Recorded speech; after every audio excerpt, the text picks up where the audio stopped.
Наверное, больше всех этого открытия ждали Ведзижевы. Еще в 90-е они вынуждены были уехать из Грозного. Семья долгие годы ютилась в щитовом домике. И, наконец, после долгих лет ожидания они празднуют новоселье. Я даже не знаю, как это передать словами. Очень рада.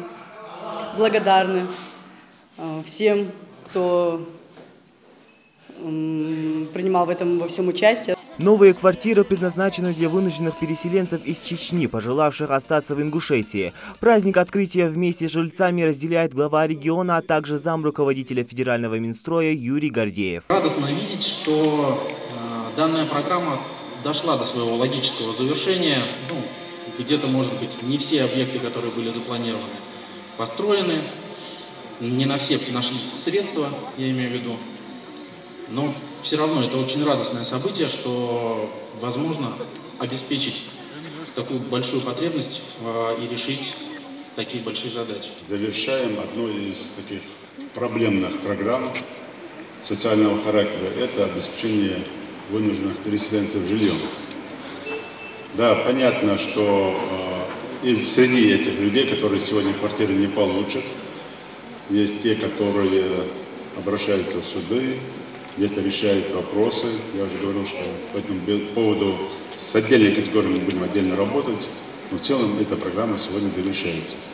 Но она завершается протокольно вот здесь. Как только что сказал заместитель министра строительства Российской Федерации, она может быть завершиться только через 3, 4, 5, 6 месяцев.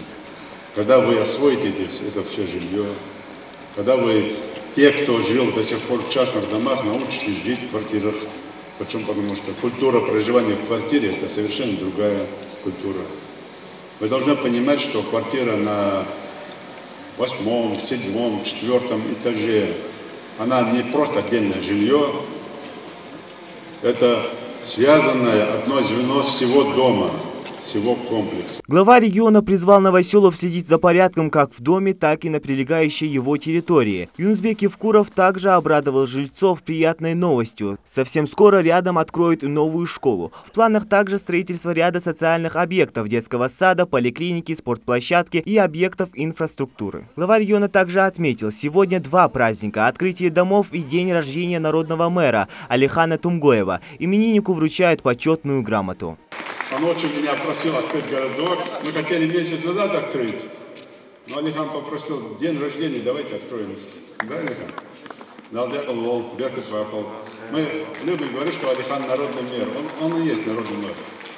Он истинный патриот, настоящий мужчина, по всем отношениям. Критерии, примеры для любого молодого человека. И для любого родителя, как воспитывать своего сына в лице настоящего мужчины. Баркал Диарязал Дальяла Волхан.